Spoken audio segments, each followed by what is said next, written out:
Private हो रही है, लेकिन ऐसे नहीं कि किसी जने खने को प्राइवेट कर देंगे। आप चले जाओ, मेरे पास पैसा है, I want to buy Indian railway, ऐसा नहीं कर रहे हैं। बहुत बड़ा प्रोसीजर है। इंडियन रेलवे आज प्राइवेट की जा रही है, मतलब मोनोपोली टूट रही है ना।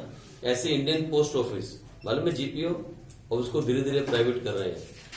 ऐसे ही इंडियन एयरलाइंस, उसको भी अब प्राइवेट करने वाले हैं। अब सब कुछ प्राइवेटाइज हो रहा है धीरे धीरे। ये सारी वो फर्म्स हैं जो घाटे में चल रही हैं। These are all PSUs. PSU माने पब्लिक सेक्टर यूनिट्स। अब इनको धीरे धीरे क्या किया जा रहा है, प्राइवेटाइजेशन किया जा रहा है। लेकिन ऐसे नहीं कि किसी को भी कोई भी आया और कर दिया प्राइवेट। उसकी पूरी बैकग्राउंड चेक की जाती है, उसके पिछले 10-12 साल का रिकॉर्ड चेक किया जाएगा, तभी उसको ये चीज सौंपी जाएगी।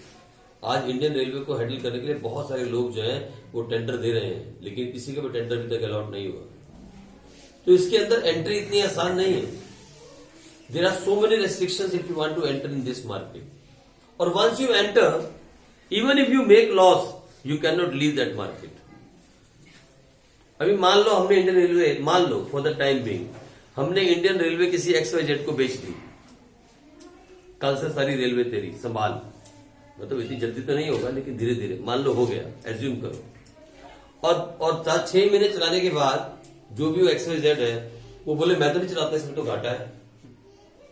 ना तो गवर्नमेंट के कंट्रोल में रही, ना उसने चलाई, तो बोलो क्या होगा। सारे मार्केट में हाहाकार मच जाएगी। सोच के देखो, जिस इंडियन रेलवे से रोज के 2-2.5 करोड़ लोग सफर करते हैं, ट्रेवल करते हैं, और कितना ही माल आता जाता है। नॉट ओनली लोग ट्रेवल करते हैं, गुड्स, कितने गुड्स आते जाते हैं। अचानक अगर उसको बोले I am just leaving because I am making losses, he can not leave it. Leaving there is a procedure, entering there is a very big procedure. No one can come in and no one can go out easily in this kind of market, क्योंकि इसमें enter करना भी बहुत मुश्किल है और इसको छोड़ के जाना भी बहुत मुश्किल है। फाइन, आई मेरी बात समझ में? आगे समझ, चलो लिखो जल्दी से। Restriction on the entry and the exit of the firms. There are strong barriers,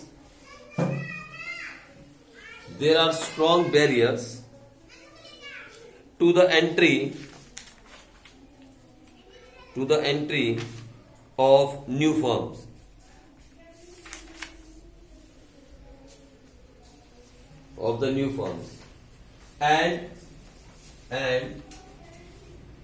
And exit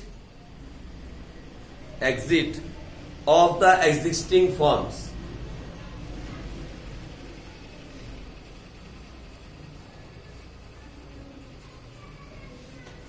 As a result, monopoly firm can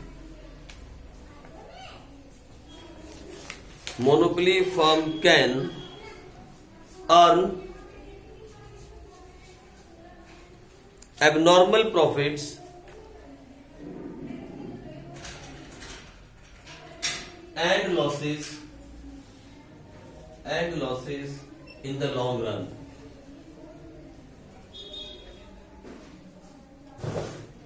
ठीक है जी। मोनोपोली फर्म की तरफ कोई अट्रैक्ट नहीं हो सकता। जैसे वहां देखा था ना आपने, देयर वर 4 फर्म्स। एक फर्म बाहर बैठ के देख रही थी, ये फालतू पैसा कमा रहे, वो छलांग मार के अंदर आ गया, उसने रेडी उठाई, अंदर आ गया। ये रेडी वाला बिजनेस नहीं है, it's a business on a big scale. If someone want to enter in this market, he can not easily enter, and someone who is already in the market can not easily leave the market. तो दोनों cases में क्या होगा, whoever firm is there in the market can earn, I am not saying it is earning, if they want they can earn abnormal profit in the long run। ठीक है जी, क्योंकि उसको मालूम है उसकी कंपटीशन में कोई आने वाला नहीं है। रेलवे जो है धीरे धीरे पैसे को बढ़ा रही है। वो तो करप्शन की वजह से वहां पे लॉस है। अगर आज रेलवे का सारा करप्शन बंद कर दिया जाए तो रेलवे में लॉस कैसे हो सकता है। आप सोच के देखो, एक ऐसी जगह जहां पे पूरे के पूरे गुड्स, जो गाड़ियां गुड्स लेके जाती हैं, वो भी आने वाले 6 महीने के लिए पूरी तरह से बुक है, एडवांस बुकिंग। जो सीट्स हैं जहां पैसेंजर बैठ के जाते हैं वो भी कंप्लीटली बुक है, 6 महीने की वेटिंग चलती है। और यहां तक कि हर ट्रेन के अंदर जो पार्सल्स जाते हैं, पोस्ट के पार्सल्स, वो भी अगले 6 महीने के लिए बुक होते हैं। ऐसा कोई बिजनेस हो जहां 6 महीने की एडवांस बुकिंग चल रही हो और फिर भी वो बिजनेस लॉस में जा रहा हो, उसके पीछे रीजन क्या होगा? करप्शन, मतलब चोरी ज्यादा है, करप्शन है। अदरवाइज रेलवे कभी लॉस में ना जाए भाई, लेकिन फिर भी रेलवे लॉस में है। बस चाहे तो एबनॉर्मल प्रॉफिट कमा सकती है। अगर रेलवे चाहे तो railway can earn abnormal profit, क्योंकि रेलवे भी धीरे धीरे अपने किराए को बढ़ाती जा रही है। आप सोच के देखो कि पहले किराया कितना था और आज कितना हो गया। धीरे धीरे इन्फ्लेशन के हिसाब से वो किराया बढ़ा रही है। चाहे तो एबनॉर्मल प्रॉफिट कमा सकती है, लेकिन रेलवे को माना जाता है फॉर सोशल वेलफेयर, इसीलिए रेलवे जो है ज्यादा प्रॉफिट नहीं कमाती, नॉर्मल प्रॉफिट कमा सकती है, पर अभी तो फिलहाल लॉस में है।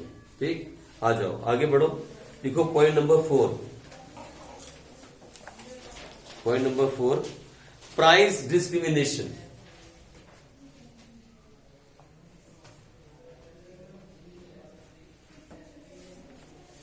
अच्छा, ये क्या होता है मैं पहले समझाऊं। डिस्क्रिमिनेशन मालूम है क्या होता है? भेदभाव। पता है क्या होता है? देखो मेरी बात सुनो। मैं मान लो मैं एक लाला जी हूं जो दुकान पे बैठा हूं, और इस पूरी मार्केट में मैं ही अकेला आदमी जिसके पास एक पेन है।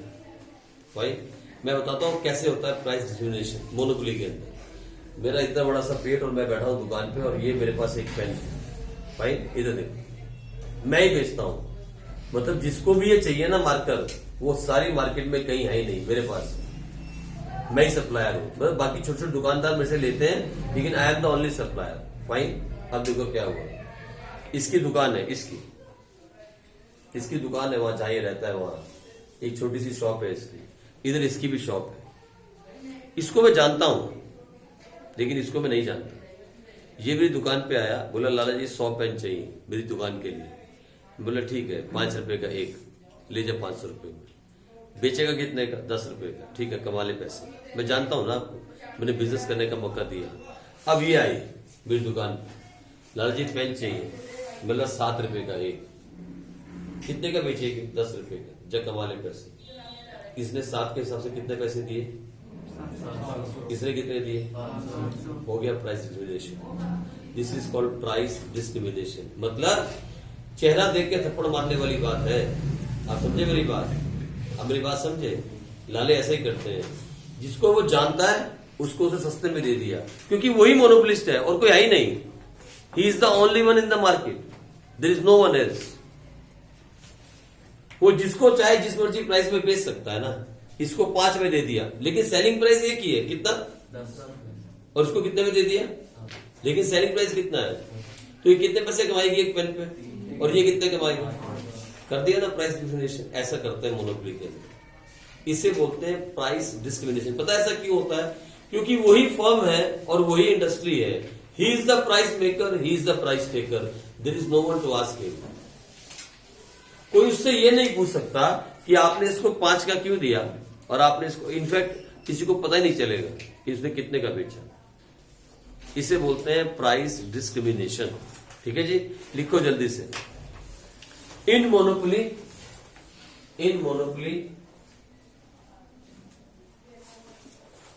firm is the price taker as well as price maker.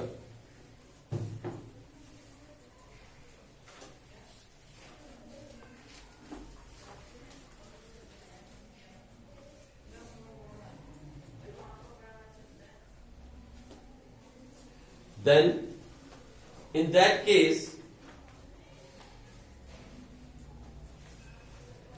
firm sometimes, ऐसा हर बार नहीं होता है, firm sometimes charges different prices from different people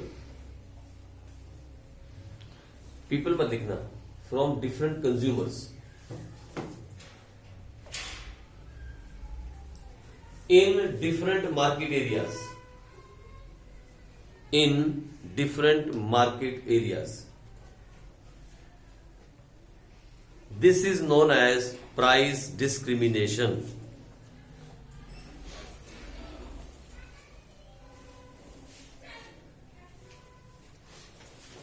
There are 3 kinds of price discrimination. 3 तरह का होता है ये। Number 1, personal price discrimination. Number 2, place price discrimination, place जगह, प्लेस प्राइस डिस्क्रिमिनेशन। और नंबर 3, यूज प्राइस डिस्क्रिमिनेशन। ये छोड़ दिया खुला, फिर गाय घुस जाएगी। मनीष बंद करो क्या, फिर तो मैं अकाउंट्स कर रहा हूं। ये देखो, सुनो मेरी बात गौर से। अभी मैंने आपको जो समझाया था ना, इधर गौर से, जो अभी मैंने आपको समझाया था, यूज अभी जो मैंने आपको समझाया था वो कौन सा वाला था, बोलो? पर्सनल। आई बात समझ में? यानी इसको मैं पर्सनली जानता था, इसको मैं नहीं जानता था। ये हो गया पर्सनल प्राइस डिस्क्रिमिनेशन, पर्सन के हिसाब से। दूसरा मैंने कौन सा बताया? प्लेस के हिसाब। अब देखो जब सुनो, कभी कभी क्या होता है मालूम है, जगह के हिसाब से भी प्राइस चार्ज कर लिया जाता है। फाइन, फॉर एग्जाम्पल देखो इधर, आप बेचते हो स्वेटर और अकेले स्वेटर बेचने वाले हो। आप अकेले ऐसे आदमी हो जो इसके पास स्वेटर और जैकेट्स हैं और किसी के पास नहीं, मतलब आप मेन सप्लायर हो। फाइन, अब सुनो ना, आपके पास अलग अलग तरह से दुकानदार आते हैं, अलग अलग एरिया के दुकानदार, खरीदने के लिए, आगे बेचने के लिए।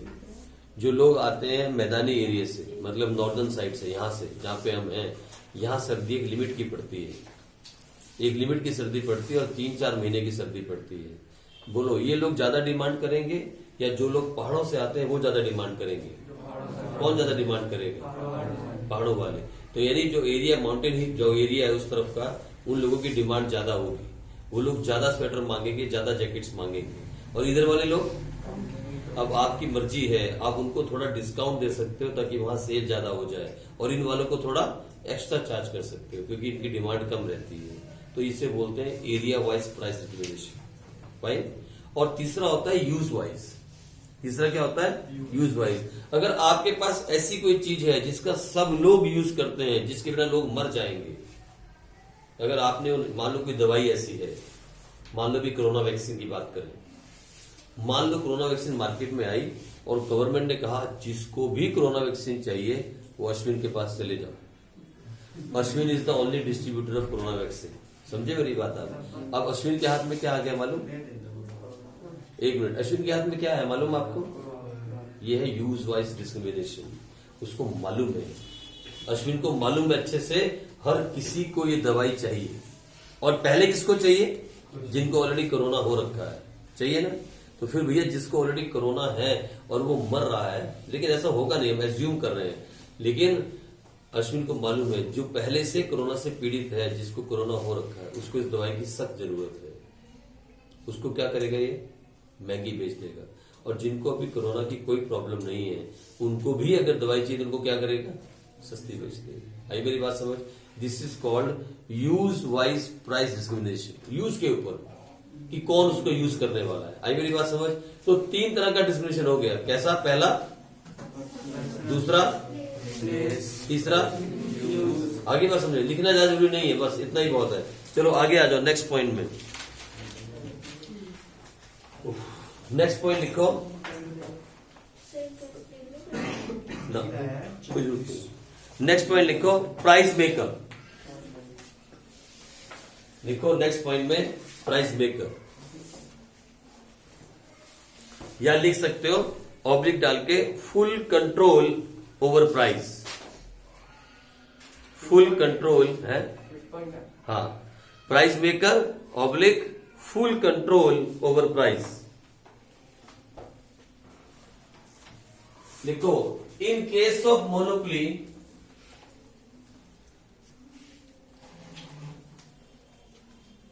जानते हो आप, there is no difference between firm and industries. आ गया? सो a firm has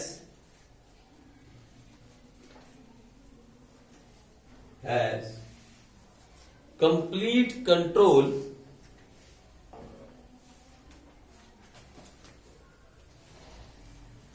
किस पे? Over the price.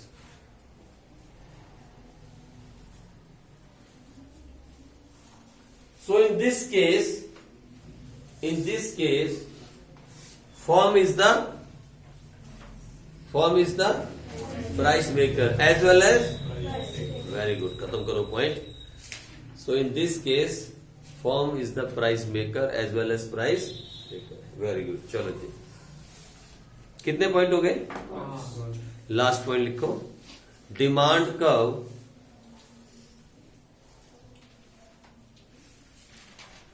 and MR curve under monopoly competition।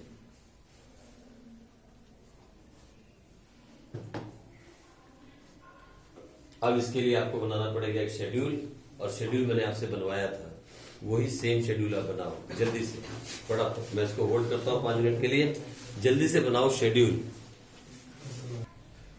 लो जी, ऐसा कुछ कर्व बना होगा आपके पास, demand curve and MR curve in monopoly competition. ठीक है जी, ये था हमारा प्राइस, ये था हमारा आउटपुट। अगर हमें ज्यादा बेचना है तो प्राइस घटाना पड़ेगा, इस मार्केट की पहचान ये है। To sell more we have to reduce the price. तो पहले 6 रुपए में बेचते थे हम 1 यूनिट, सिर्फ एक, प्राइस को घटा दिया हमने, प्राइस को रिड्यूस किया तो सेल बढ़ गई, 2 हो गई, ऐसे चलता चला गया। ठीक है जी, ये हो गया हमारे पास। और जब एक बार ये आ गया तो फिर सारा कुछ निकल जाएगा। लो, सिर्फ ये 2 पता करने हैं आप। इतनी बात दिमाग में रखनी है कि जब हमने परफेक्ट कंपटीशन बनाया था, याद करना, वहां प्राइस क्या था? 5 5 5 5 5 5 5, प्राइस कांस्टेंट था। यहां क्या है? प्राइस रिड्यूस कर रहा है। वहां सेल बढ़ रही थी, प्राइस था 5 5 5 5 5 5, और सेल क्या थी? 1 2 3 4 5 6, सेल बढ़ रही थी, लेकिन प्राइस क्या था? कांस्टेंट। मींस उस मार्केट को हम कैसे बोलते हैं?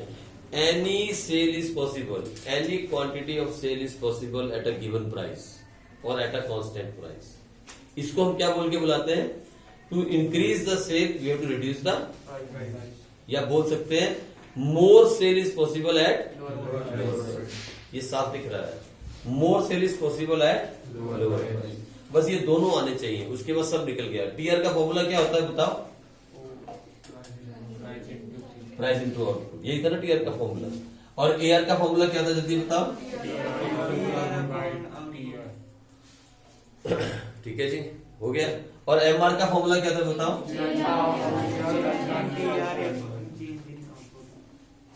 ऐसे भी निकाल सकते हो या फिर ऐसे भी निकाल सकते हो, 10 में से 6 गया 4, 12 में से 10 गया 2, 12 में से 12 गया 0, ऐसे भी निकाल सकते हो। क्योंकि टीआर क्या है? Sum of MR, TR is equal to sum of MR. ठीक है जी, ऐसे भी निकाल सकते हो आप, इस तरीके में निकल जाता है, या ऐसे निकाल लो फॉर्मूले से। बस चाहिए क्या, ये बात दिमाग में रखनी है। और सामने क्या आगे? अच्छा, क्या बात नोट की थी हमने इसके अंदर मालूम है? ये भी फॉल कर रहा है एआर, और एमआर भी फॉल कर रहा है, लेकिन क्या बात है बताओ दोनों में? एक मिनट, उसने कुछ बोला था? नहीं, आप बताओ ना, घबराते क्यों यार? हाँ, मतलब एक नंबर छोड़ के हाँ फोन कर रहा है, और वो ट्वाइस फोन कर रहा है, लेकिन वो पॉजिटिव में फोन कर रहा है, वो नेगेटिव में। अरे सुनो, बिल्कुल सही कह रहे हो, और बहुत 2 बातें इकट्ठी एक साथ बोल रहे हो, लेकिन कितना अच्छा बोल रहे हो आप। ये जो है ना, डबल रेट में गिर रहा है, he is falling the twice rate. 2 मतलब देखो ना, 6 से 4, 4 से 2, 2 से 0, और ये 1 1 1, यानी गिरने की रेशियो जो है ना 1:2 है। ये 1 गिर रहा है और ये 2 गिर रहा है, इससे ट्वाइस फॉल कर रहा है। इसीलिए एमआर एआर से क्या है? बिलो। ठीक है, पहली बात। दूसरी, एआर हमेशा पॉजिटिव रहेगा पर एमआर, इसलिए देखो ना चला गया नीचे, नेगेटिव में चला गया है ना। बहुत बढ़िया बात कही आपने। ये 2 पॉइंट हो गए एक साथ। लिखो अब इसके बारे में जल्दी से, लिखो फटाफट। इन case of this market situation, in case of this market situation, if monopolist want to sell more, बोलो क्या करना पड़ेगा? He has to reduce the price।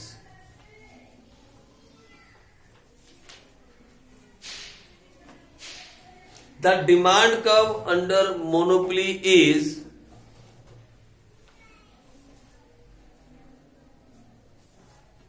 the demand curve under monopoly is dash sloping।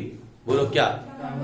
Downward sloping. Paper में आता है the demand curve under monopoly is downward sloping.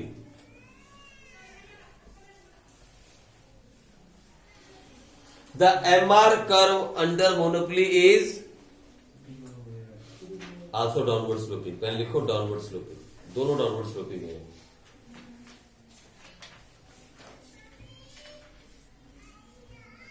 और क्या समझ में आ रहा है इससे आपको? MR is less than AR। Very good.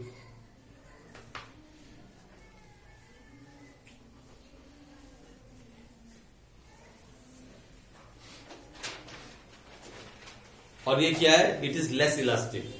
लिखो it is less elastic. The demand curve in monopoly is less elastic. जिन्हें नहीं समझ में आ रहा ये इलास्टिक इलास्टिक क्या कर रहे हैं हम, उन्हें पढ़ना पड़ेगा वो चैप्टर कौन सा, थ्योरी ऑफ डिमांड, वहां समझ में आएगा। जो लोग मिस कर गए इस चैप्टर को, the demand curve in this situation is less elastic. ठीक है जी, चलो और बताओ, और क्या लिखोगे इसके बारे में बताओ? लिख दो आप, क्या लिखोगे? MR becomes negative but AR remain positive. MR becomes negative but AR remain positive.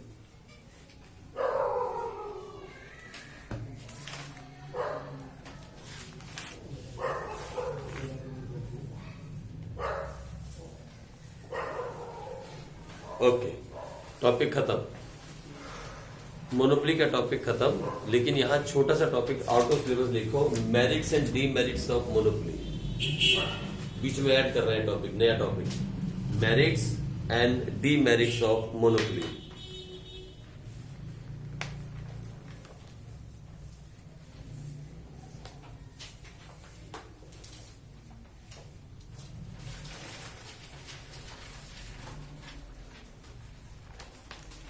बोलो क्या मेरिट हो सकती है मोनोपोली की आपके हिसाब से? क्या मेरिट हो सकती है मोनोपोली की? एक खूबी बताओ आप, क्या अच्छा हो सकता है मोनोपोली से? अच्छा, और वो तो मोनोपोलिस्टिक में भी होता है, कांटे की टक्कर होती है। आप देखो ना, कोक ने 1 रुपए प्राइस गिराया, पेप्सी 1.5 रुपए गिराती है, देखा आपने? वहां ज्यादा टक्कर है कांटे की, वहां तो 50 पैसे की टक्कर है मोनोपोलिस्टिक कंपटीशन में। यही चल रहा है ना, कोलगेट अगर 12 रुपए की तो पेप्सोडेंट 11.5, पेप्सोडेंट 11.5 तो कोलगेट 11। वो बोले कि साथ में ब्रश फ्री, चक्को। ऐसे करते हैं ना वो लोग, देखा आपने? अगर वो प्राइस नहीं गिराएगी तो क्या करेगी? साथ में फ्री दे देगी कुछ। हाँ, किसको? बेटे अपने अपने नॉर्मल प्रॉफिट को सामने रखते हुए गिराएंगी ना प्राइस, थोड़ी लॉस में बेच देंगी। लेकिन कभी कभी लॉस में बेच देते हैं, मालूम है? दूसरे का मार्केट शेयर कैप्चर करने के लिए कभी कभी बिजनेसमैन जो है ना, देखो क्या होता है, एडवर्टाइजमेंट होती है ना, जो कॉस्ट, एडवर्टाइजमेंट देने की कॉस्ट, कभी कभी क्या होता है, आप देखोगे अचानक आप नोट करना ऐसी बात है, क्योंकि इकोनॉमिक्स के स्टूडेंट हो, कभी कभी तो बहुत ऐड आएगी कोलगेट की, और कभी कभी अचानक 2 महीने के लिए बहुत कम ऐड आएगी टीवी के ऊपर, 1 या 2 ऐड आएगी दिन के अंदर। और कभी ऐसा टाइम आएगा कि लगातार ऐड आएंगी 3, 4, 5, 6। मालूम कंपनी क्या करती है? कभी कभी ऐड रोक देती है। ये एक ऐड देने का लाख रुपया खर्च होता है टीवी पे, एक ऐड 1 मिनट की। कंपनी क्या करती है? उस ऐड को रोक देती है, ऐड पे खर्च नहीं करती। कंपनी क्या बोलती है? ऐड पे कितना खर्च कर रहे थे? 10 करोड़। एक काम करो, 10 करोड़ रुपए के वो बनवा लो, ब्रश बनवाओ, टूथब्रश, एक कोलगेट के साथ एक चिपका दो, है? अभी क्या होएगा? एक कोलगेट लोगे तो साथ में क्या मिलेगा? तो गया पेप्सोडेंट। ऐसे भी करती है वो, जो पैसा ऐड पे खर्च करना होता है ना, उसको स्टॉप करके साथ में फ्री आइटम लगा देती है। और हमारे हिंदुस्तानी का क्या हिसाब है? कितने अच्छे जानते हो अपने नेचर के बारे में, है? हमारा क्या नेचर है? कबाड़ बेच दो लेकिन फ्री मिल रहा है, चलो उस तरफ चलते हैं, देखिए एक ले आओ यार, देखी जाएगी। चाहे वो ब्रश मुंह में डालते ही टूट जाएगा, लेकिन वो ले आओ एक बार, देखी जाएगी। ये वाला हिसाब है ना, इसलिए ये सारी वो कहानियां समझोगे आप। लेकिन मैं आपसे एक रिक्वेस्ट करता हूं, मालूम क्या? 15 मिनट के लिए आप डीएनए न्यूज देखा करो। Always watch DNA. डीएनए जो है ना, सुधीर चौधरी की है डीएनए। मैं न्यूज की ऐड नहीं दे रहा हूँ, जी न्यूज की ऐड नहीं कर रहा हूँ, क्योंकि वो एक समराइज न्यूज है पूरे दिन की, वो पूरे दिन की समराइज न्यूज है। वो 15 मिनट, सिर्फ 15 मिनट, वैसे तो 1 घंटे की आती है डीएनए, लेकिन 9 बजे बैठा करो, 9:15 उठ जाया करो। ये नहीं कि उसका तुम नाटक लगा लो, ड्रामेबाजी हो, सास बहू थी, बहू सास थी, वो मत करना है। 9 बजे बैठो और 9:15 उठ जाओ। हाँ, वो आते रहते टीवी पे, एक दूसरे के परिवार में घुस के आग कैसे लगाते हैं बस वही समझाते हैं सारा दिन नाटक में। एक भी अच्छी चीज नाटक में नहीं समझाते। एक दूसरे के परिवार में आग कैसे लगानी है बस वही समझाते हैं। अब देखो इधर ये तो बैन होने चाहिए। अगर मैं सच्ची में मेरे पास अगर पावर आ जाए ना मैं इनको लिटरली बैन कर दूं, बैन है। हाँ नहीं रजत शर्मा भी ठीक है, लेकिन आप 15 मिनट लेकर डीएनए देखते हो पहले, क्योंकि उनका मेन न्यूज आती है। वो जितनी भी इकोनॉमिकल न्यूज है ना, जो भी बड़े बड़े चेंजेस आए, जैसे जीडीपी ऑफ इंडिया, जैसे कुछ भी मोदी ने या नया फैसला लिया सरकार ने, उसके बारे में डिटेल में 15 मिनट में बता देते हैं। और अगर कोई इकोनॉमिकल न्यूज हो तो बोलेंगे इसके बारे में हम इसका डीएनए करेंगे आगे जाके, उसको फिर आप सुन लिया करो। उससे क्या रहता है आपको पता लगेगा मार्केट में ये जो जीडीपी, इन्फ्लेशन, डिफ्लेशन, ये सारी बातें आपको 12th क्लास में आने वाली है। मैक्रो इकोनॉमिक्स में 12th क्लास में नया वर्ड आपके सामने आएगा जीडीपी। जीडीपी का ग्रोथ रेट क्या होता है, जीडीपी क्या चीज होती है, इन्फ्लेशन किसे कहते हैं, ये सब बातें आपके माइंड में पहले से वर्ड्स होंगे ना, तो आपको 12th क्लास में इजी हो जाएगा सीखने में। और ये कैसे पता लगेंगे? न्यूज़पेपर पढ़ लो या न्यूज देख लो। न्यूज़पेपर पढ़ने का टाइम तो है नहीं आपके पास, वो टाइम तो वेस्ट नहीं कर सकते आप, तो न्यूज़पेपर ना पढ़ के न्यूज देख लो 15 मिनट के लिए, या जी बिजनेस के नाम से न्यूज आती है वो देख लो 15 मिनट के लिए। बस इतना भी अगर आप देख लेते हो 15 मिनट के लिए, तो आपको थोड़ी सी इकोनॉमी के बारे में नॉलेज होती रहेगी, आपको पता लगता रहेगा चल क्या रहा है देश के अंदर। ठीक है जी, चलो और लिखे मेरिट। सबसे पहले ना आईपीएल को छोड़ो, सब बकवास है।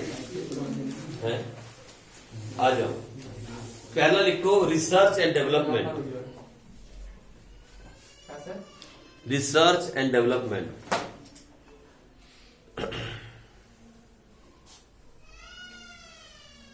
monopoly is the outcome of research and development.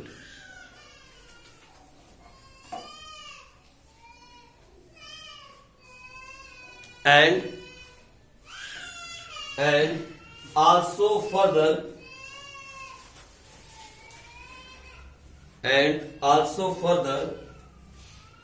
leads to research and development.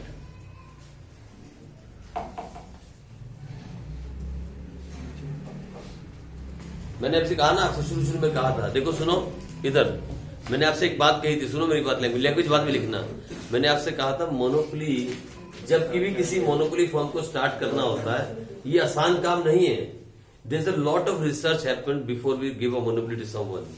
किसी को कोई काम देने से पहले there is a lot of research. Monopoly आती कहां से? Lot of research and development. और फिर इसका आउटकम क्या आता है, वो भी क्या देती है? Research and development. इसलिए लिखो मोनोपोली, लिखो that's why monopoly is beneficial for the economy. That's why monopoly is beneficial for the economy.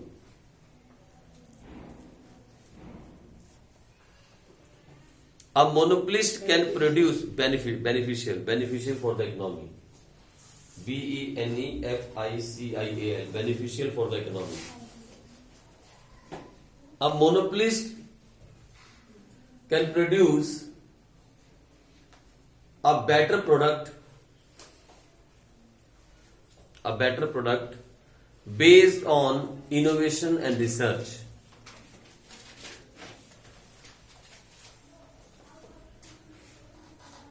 दूसरा लिखो point number 2, high level of efficiency.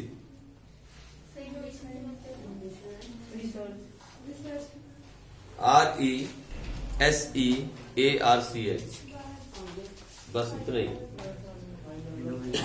आगे लिखो हाई लेवल ऑफ एफिशिएंसी।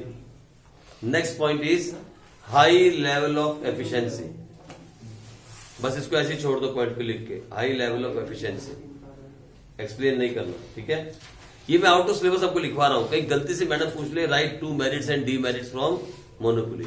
लिखो डीमेरिट्स। सब आ जाओ डीमेरिट्स पे। इसकी सबसे बड़ी डीमेरिट है लेस आउटपुट।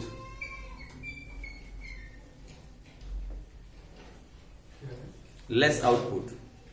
अभी एक चीज, एक ही फर्म अगर बनाने वाली है तो वही अकेला कितना प्रोड्यूस करेगी या कितना बेचेगी? Less output. दूसरा लिखो हाई प्राइस। हाई प्राइस या लिख सकते हो प्राइस डिस्क्रिमिनेशन।